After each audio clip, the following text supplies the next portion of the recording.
गुरु साक्षात् परब्रह्म तस्मै श्री गुरुवे नमः। अखण्डमण्डलाकारं व्याप्तेन चराचरं तत्पदं दर्शितं देवं तानमामि गुरुदेव। बोल गुरु भगवान की जय। गजाननं भूतगणादिसेवितं कपित्तजम्बूफलचारुभक्षणं उमासुतं शोकविनाशकारिकं नमामि विघ्नेश्वरपादपङ्कजं। बोल गणपति गजानन भगवान की जय। सर्वमंगलमंगले शिवे सर्वार्थ साधिके शरण्ये त्र्यंबके गौरी नारायणी नमस्तुते। शरणागत दीनाथ परित्राणपरायणे सर्वशास्त्र हरे देवी नारायणी नमस्तुते। बोली जगदम्बा रानी की जय। अम्बा मैया की जय। ओम कर्पूरगौरं करुणावतारं संसारसारं भुजगेन्द्रहारं सदा वसन्तं हृदयारविन्दे भवं भवानी सहितं नमामि। नागेन्द्रहाराय त्रिलोचनाय भस्मांगराय महेश्वराय नित्याय शुद्धाय दिगंबराय तस्मै नागराय नमः शिवाय। ओम नमः शिवाय। ओम नमः शिवाय। ओम नमः शिवाय। बोली शंकर भगवान की जय। भूत भावन भगवान की जय। भगवान श्री गुरुदेव की असीम अनुकंपा से माता पिता के आशीर्वाद आप सभी भक्तों के भाग्य के कारण विश्वास भक्ति के कारण जगदम्बा परा अम्बा पराशक्ति और भगवान शिव के परम आशीर्वाद के कारण ही आज साक्षात भगवान के स्वरूप शिव पुराण जी की कथा का 10वां दिवस है। बगैर भगवान की कृपा के भगवान की कथा को श्रवण करने का सौभाग्य प्राप्त नहीं होता। भगवान कृपा कर रहे हैं इसीलिए भगवान की कथा को सुनने का सौभाग्य प्राप्त होता। आप सभी भक्तों तक ये कथा YouTube के माध्यम से लगातार पहुंच रही है। बड़े श्रद्धा और विश्वास के साथ सभी भक्त इस कथा को निरंतर अविरल रूप से सुनेंगे तो भगवान शिव ये निश्चित है कि जो उनके श्री चरण कमल में आस्था रखता है भगवान उन पर निश्चित तौर पर कृपा करते हैं। भगवान की कृपा सभी भक्तों पर कथा के माध्यम से पहुंच रही है। तो भगवान की कृपा जब प्राप्त होती है तो उनकी कथा को श्रवण करने का सौभाग्य भी प्राप्त होता है। कल की कथा में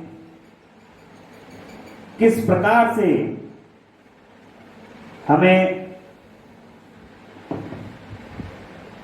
भगवान के पंचाक्षर मंत्र का उच्चारण करके कितने मंत्र का जाप करने से कौन सा फल प्राप्त होता है, कल की कथा में ये हम श्रवण कर रहे थे। उसी की कथा में आगे के प्रसंग में आज की कथा प्रारंभ हो रही है। अपने ग्रह सूत्र के अनुसार सुखांत कर्म करके अर्थात परिसमहन उपलेपन उल्लेखन मत उद्धारण और अभ्युक्षण इन पंचभूत संस्कारों के पश्चात वेदी पर स्वभिमुख अग्नि को स्थापित करके कुछ कंडिका के अनंतर प्रज्वलित अग्नि में आज्य भागा आहुति देकर प्रस्तुत होम का कार्य प्रारंभ करें। कपिला गाय के घी से 11, 100 अथवा 1001 आहुतियां स्वयं ही दें अथवा विद्वान पुरुष शिव भक्त ब्राह्मणों से 108 आहुतियां दिलाएं। होम कर्म समाप्त होने पर गुरु को दक्षिणा के रूप में एक गाय और बैल देना चाहिए। ईशान आदि के प्रतीक रूप में जिन 5 ब्राह्मणों का वर्णन किया गया हो उनको ईशान आदि का स्वरूप ही समझे तथा आचार्य को साम्ब सदाशिव का स्वरूप माने। इसी भावना के साथ उन सबके चरण धोएं और उनके चरणोदक से अपने मस्तक को सींचें। ऐसा करने से वह साधक अगणित तीर्थों में तत्काल स्नान करने का फल प्राप्त कर लेता है। उन ब्राह्मणों को भक्ति पूर्वक दशांश अन्न देना चाहिए। गुरु पत्नी को पराशक्ति मानकर उनका भी पूजन करें। ईशान आदि क्रम से उन सभी ब्राह्मणों का उत्तम अन्न से पूजन करके अपने वैभव विस्तार के अनुसार रुद्राक्ष, वस्त्र और बड़ा और पुआ आदि अर्पित करें। तदंतर दिक्पालों को बलि देकर ब्राह्मणों को भरपूर भोजन कराएं। इसके बाद देवेश्वर शिव से प्रार्थना करके अपना जप समाप्त करें। इस प्रकार पुष्चरण करके मनुष्य उन मंत्र को सिद्ध कर लेता है। फिर 5 लाख जप करने से समस्त पापों का नाश हो जाता है। तदंतर पुनः 5 लाख जप करने पर अतल से लेकर सप्त लोक तक 14 भुवनों पर क्रमशः अधिकार प्राप्त हो जाता है। यदि अनुष्ठान पूर्ण होने के पहले बीच में ही साधक की मृत्यु हो जाए तो वह परलोक में उत्तम भोग भोगने के पश्चात पुनः पृथ्वी पर जन्म लेकर पंचाक्षर मंत्र के जप का अनुष्ठान करता है। समस्त लोगों का ऐश्वर्य पाने के पश्चात वह मंत्र को सिद्ध करने वाला पुरुष यदि पुनः 5 लाख का जप करे तो उसे ब्रह्मा जी का सामीप्य प्राप्त हो।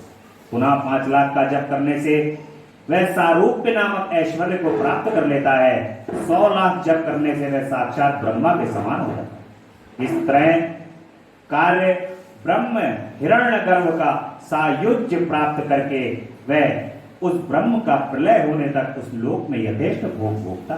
फिर दूसरे कल्प का प्रारंभ होने पर वह ब्रह्मा जी का पुत्र होता है। उस समय फिर तपस्या करके दिव्य तेज से प्रकाशित हो वह क्रमशः मुक्त हो जाता है। पृथ्वी आदि कार्य रूप भूतों द्वारा पाताल से लेकर सत्यलोक पर्यंत ब्रह्मा जी के 14 लोक क्रमशः निर्मित हुए हैं। सत्यलोक से ऊपर क्षमा लोक तक जो 14 भुवन हैं वे भगवान विष्णु के लोक हैं। क्षमा लोक से ऊपर सूची लोक पर्यंत 28 भुवन स्थित हैं। सूची लोक के अंतर्गत कैलाश में प्राणियों का संहार करने वाले रुद्रदेव विराजमान हैं। सूची लोक से ऊपर अहिंसा लोक पर्यंत 56 भुवनों की स्थिति है। वह अहिंसा लोक का आश्रय लेकर जो ज्ञान कैलाश नामक नगर शोभा पाता है उसमें कार्यभूत महेश्वर सबको अदृश्य करके रहते हैं। अहिंसा लोक के अंत में काल चक्र की स्थिति है।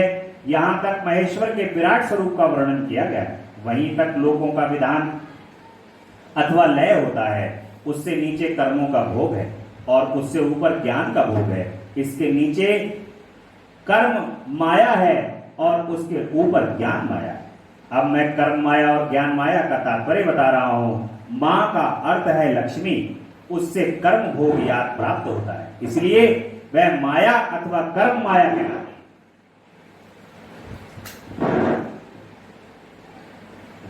इसी तरह मां अर्थात लक्ष्मी से ज्ञान भोग याद अर्थात प्राप्त होता है, इसलिए उसे माया या ज्ञान माया कहा गया है। उपयुक्त सीमा से नीचे नश्वर भोग है और ऊपर नित्य भोग है। उससे नीचे ही तिरोधान अथवा लय है। ऊपर वही वहां से नीचे ही कर्ममय पाशों द्वारा बंधन होता है। ऊपर बंधन का सदा अभाव है। उससे नीचे ही जीव सकाम कर्मों का अनुसरण करते हुए विभिन्न लोकों और योनियों में चक्कर काटते हैं। उससे ऊपर के लोकों में निष्काम कर्म का ही भोग बताया गया है। बिंदु पूजा में तत्पर रहने वाले उपासक वहां से बीच के लोक में ही घूमते हैं। उसके ऊपर तो निष्काम भाव से शिवलिंग की पूजा करने वाले उपासक ही जाते हैं। जो एकमात्र शिव की उपासना में तत्पर है वे उससे ऊपर के लोकों में जाते हैं। वहां से नीचे जीव कोटि हैं और ऊपर ईश्वर कोटि हैं। नीचे संसारी जीव रहते हैं और ऊपर मुक्त पुरुष रहते हैं। नीचे कर्मलोक है और ऊपर ज्ञान लोक है। ऊपर मद और अहंकार का नाश करने वाली नम्रता है। वहां जन्म जनित तिरोधान नहीं है। उसका निवारण किए बिना वहां किसी का प्रवेश संभव नहीं है। इस प्रकार तिरोधान का निवारण करने वहां ज्ञान शब्द का अर्थ ही प्रकाशित होता है। आदि भौतिक पूजा करने वाले लोग उससे नीचे के लोक में ही चक्कर काटते हैं। जो आध्यात्मिक उपासना करने वाले हैं वे ही उससे ऊपर को जाते हैं। जो सत्य अहिंसा आदि धर्मों से युक्त हो, भगवान शिव के पूजन में तत्पर रहते हो, वे काल चक्र को पार कर जाते हैं। काल चक्रेश्वर की सीमा तक जो विराट महेश्वर लोक बताया गया है, उससे उस ऊपर वृषभ के आकार में धर्म की स्थिति है। वह ब्रह्मचर्य का मूर्तिमान रूप है। उसके सत्य, शौच, अहिंसा और दया ये 4 पाद हैं। वे साक्षात शिवलोक के द्वार पर खड़ा है। क्षमा उसके सींग हैं, शम कान है। वे वेद ध्वनि रूपी शब्द से विभूषित है। आस्तिकता उसके दोनों नेत्र हैं। विश्वास ही उसकी श्रेष्ठ बुद्धि एवं मन है।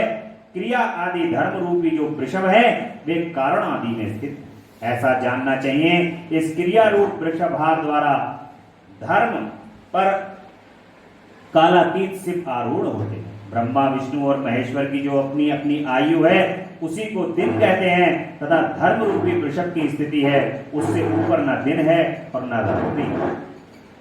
वहां जन्म मरण आदि भी नहीं है। वहां फिर से कारण रूपी ब्रह्मा के कारण सत्यलोक पर्यंत 14 लोक स्थित हैं। जो पंच भौतिक गंध आदि से परे हैं, उनकी सनातन स्थिति है। सूक्ष्म गंध ही उनका स्वरूप है। उससे ऊपर भी काया रूप विष्णु के 14 लोक हैं। उनमें भी ऊपर की कारण रूपी रुद्र के 28 लोकों की स्थिति मानी गई।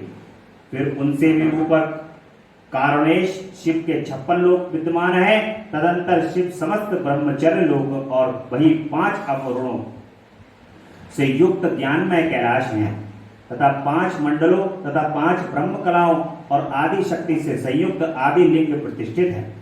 उसे परमात्मा शिव का शिवालय कहा गया है। वहीं पराशक्ति से युक्त परमेश्वर शिव निवास करते हैं।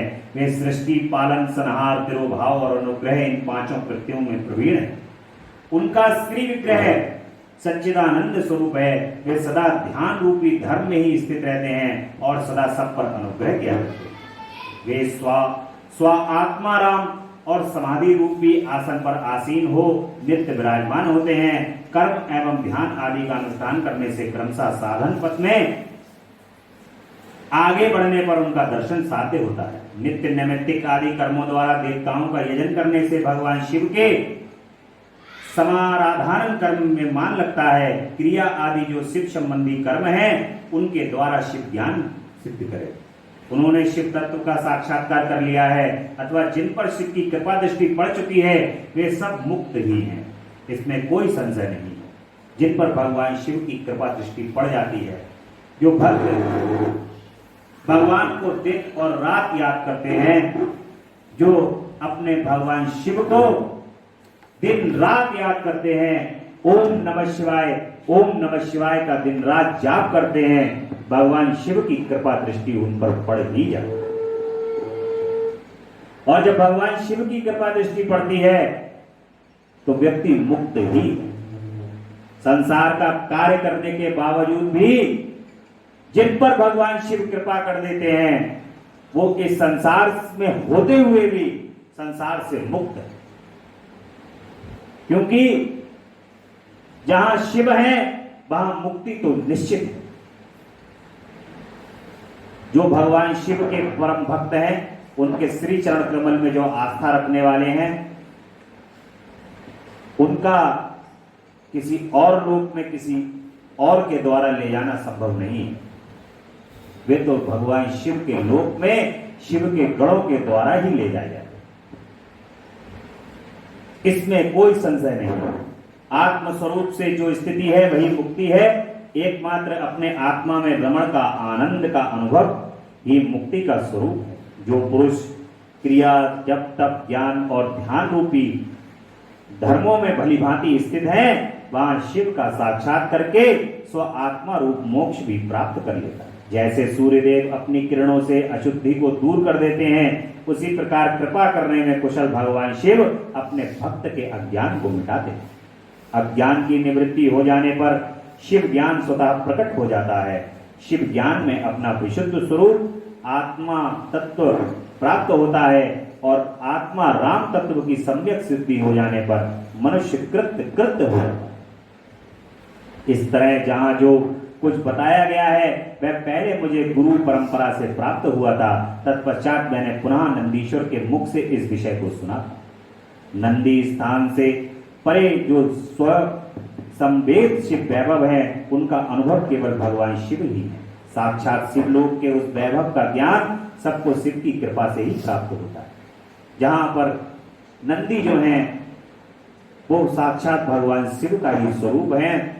यदि नंदीश्वर कोई बात अगर बता रहे हैं तो समझ लीजिए कि साक्षात भगवान शिव वो बात बता रहे हैं। स्वयं नंदी भगवान शिव से सभी कार्यों को कराने में सक्षम है। ऐसी प्रथा है कि जो व्यक्ति नंदीश्वर भगवान के कर्ण में जाकर के अपनी बात को कहता है, नंदी भगवान आपकी बात को भगवान शिव तक पहुंचा दे। इसलिए भगवान शिव में और नंदीश्वर महाराज में कोई भेद नहीं है और कदापि ऐसा नहीं हो सकता कि नंदी भगवान के कान में कही हुई बात पूर्ण ना हो। अवश्य पूर्ण होगी, क्योंकि वो बात तुरंत भगवान शिव के सामने समक्ष पहुंच जाएगी। करोड़ों अरबों लोग नंदी भगवान के कान के अंदर अपनी बात कहते हैं और उन अरबों करोड़ों लोगों की बात भगवान शिव तक नंदी भगवान पहुंचा देते हैं। जैसे ही समय आता है, भगवान और भक्त दोनों के जाप याद के द्वारा और भक्ति पूजन के द्वारा जब भगवान शिव और उनके भक्त दोनों एक होने वाले होते हैं, उसी समय भगवान शिव कृपा कर देते हैं और नंदीश्वर के कान में जो बात कही गई है उसका तुरंत निवारण हो जाता है। ऐसा हो ही नहीं सकता कि जो भगवान शिव को याद करे और नंदीश्वर के कान के अंदर, कर्ण के अंदर कोई बात कहे और वो पूर्ण ना हो। इसलिए ऐसा आस्तिक पुरुषों का कथन है, साधक को चाहिए कि वे 5 लाख जप करने के पश्चात भगवान शिव की प्रसन्नता के लिए महाअभिषेक एवं नैवेद्य निवेदन करके शिव भक्तों का पूजन करें। भक्त की पूजा से भगवान शिव बहुत प्रसन्न होते हैं। शिव और उनके भक्त में कोई भेद नहीं है, वह साक्षात शिव स्वरूप ही है। भगवान शिव के जो भक्त हैं उनको कोटि कोटि नमन करना चाहिए। भगवान शिव के जो भक्त हैं, उनका जो पूजन करने वाले हैं, भगवान शिव की जो भक्ति करने वाले हैं, उनको जो दिन रात याद करने वाले हैं, वो भगवान शिव के साक्षात स्वरूप ही। भगवान शिव के भक्तों को ऐसा संसार के अंदर कहा गया है कि जो उनके भक्तों को परेशान करता है और प्रताड़ित करता है, संसार में उनको कहीं माफी नहीं। गीता में स्वयं भगवान श्री कृष्ण ने कहा है कि जो निज भक्तन को बैरी है सो निज बैरी मेरो, भक्तन की रक्षा हित कारण चक्र सुदर्शन मेरो। भगवान कहते हैं कि भक्तों की रक्षा के लिए मैंने ये चक्र सुदर्शन अपने हाथ में लिया है। ये मुझे मेरी रक्षा के लिए ये चक्र सुदर्शन नहीं है। जो मेरे भक्तों को परेशान करता है, भगवान को घनघोर गुस्सा आ जाती है। उस समय भगवान जो है वो सोचते हैं कि ये तीनों ब्रह्मांड, तीनों लोक में नष्ट कर दूं जो जिसने मेरे भक्त को कष्ट प्रदान किया। इसलिए कभी भी हमेशा भगवान के भक्तों को सम्मान देना चाहिए, उनका आदर पूजन करना चाहिए, क्योंकि जो भगवान का पूजन करने वाले हैं वे साक्षात अपने भगवान के स्वरूप ही। अपने जो इष्ट का पूजन करता है, जो कृष्ण भगवान का पूजन करता है, राधा रानी का पूजन करता है, वो स्वयं राधा रानी है, स्वयं भगवान श्री कृष्ण है। जो उनको पर आस्था रखता है, क्योंकि भक्त के अंदर भगवान का वास हो जाता है। जैसे भगवान श्री कृष्ण कहते हैं कि राधा रानी में और मुझ में किसी भी प्रकार का कोई भेद नहीं। जो राधा है वही कृष्ण है और जो कृष्ण है वही राधा है। क्यों? क्योंकि दिन भर राधे राधे राधे। भगवान श्री कृष्ण से ज्यादा यदि कोई और नाम ले नहीं सकता जितना भगवान श्री कृष्ण राधा रानी का नाम लेते हैं। रात दिन राधा रानी राधा रानी राधा रानी। भगवान श्री कृष्ण दिन रात राधा रानी का नाम लेते हैं, इसलिए श्री कृष्ण ही राधा है और राधा रानी ही श्री कृष्ण है। यानी भक्त है एक तरफ भगवान है, जो भगवान है वही भक्त है और जो भक्त है वही भगवान। इसलिए कोई भेद नहीं है। भक्त जो अपने इष्ट को सच्ची भावना और श्रद्धा से याद करता है, उनका पूजन करता है और उनमें आस्था रखता है, वो स्वयं उनका साक्षात स्वरूप ही हो जाता है। साधक को चाहिए कि भगवान को प्रसन्नता के कार्य करे। शिव और उनके भक्त में कोई भेद नहीं है, वह साक्षात शिव स्वरूप ही। शिव स्वरूप मंत्र को धारण करके वह शिव ही हो गए हैं। शिव भक्त का शरीर शिव रूप ही है, अतः उनकी सेवा में तत्पर रहना चाहिए। जो शिव के भक्त हैं वे लोक और वेद की सारी क्रियाओं को जानते हैं।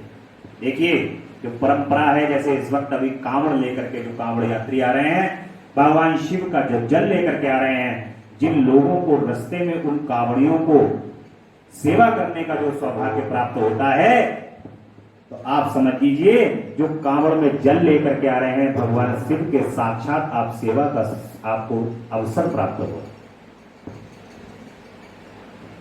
जो तप करके आ रहा है, बम बोले करता हुआ आ रहा है, भगवान शिव के लिए मस्त होता हुआ अपने नृत्य करता हुआ आ रहा है, वहां से जल भर के वो स्वयं भगवान शिव का स्वरूप नहीं होगा तो फिर क्या होगा। इसलिए लोग जो हैं वो रास्ते में तरह तरह के व्यंजनों से उनका स्वागत, तरह तरह के फूल मालाओं फलों से उनका स्वागत करते हैं। ये भगवान शिव का साक्षात स्वरूप ही। तो कदापि उनको स्वरूप मान करके उनका कभी अपमान ऐसा ना करें कि उनका कभी अपमान हो जाए, और भगवान का स्वरूप मान करके कुछ नहीं कर सकते हैं तो उनको प्रणाम ही कर लेते। क्रमशः जितना जितना शिव मंत्र का जप कर लेता है, उसके शरीर को उतना शिव का सामिप्य प्राप्त हो जाता है, इसमें संशय नहीं है। शिव भक्त स्त्री का रूप देवी पार्वती का ही स्वरूप है। वह जितना मंत्र जपती हैं उसे उतना ही देवी का सानिध्य प्राप्त होता है। बार बार शिव पुराण के अंदर केवल एक ही बात आ रही है कि जो शिव का पूजन करेगा उसको जगदम्बा की प्राप्ति होगी।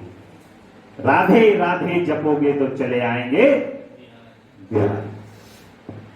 ऐसा ही जो भगवान शिव का पूजन करेगा, जो ओम नमः शिवाय का जाप करेगा, उस पर जगदम्बा बड़ी सहजता से कृपा कर देती हैं। वो मां के निकट आ जाता है, माता उसको अपने निकट बुला लेती हैं, और पराशक्ति स्वयं शिव स्वरूप होकर पराशक्ति का पूजन करना चाहिए। शक्ति बेर तथा लिंग का चित्र बनाकर अथवा मिट्टी आदि से इनकी आकृति का निर्माण करके प्राण प्रतिष्ठा पूर्वक निष्कपट भाव से इनका पूजन करना चाहिए। शिवलिंग को शिव मानकर, अपने को शक्ति रूप समझकर, शक्ति लिंग को देवी मानकर, और अपने को शिव स्वरूप समझकर शिवलिंग को नाद रूप तथा शक्ति को बिंदु रूप मानकर परस्पर सटे हुए शिवलिंग और शक्तिलिंग और शिवलिंग के प्रति उपप्रधान और प्रधान की भावना रखते हुए जो शिव और शक्ति का पूजन करता है, वह मूल रूप की भावना करने के कारण शिव रूप ही हो जाता है।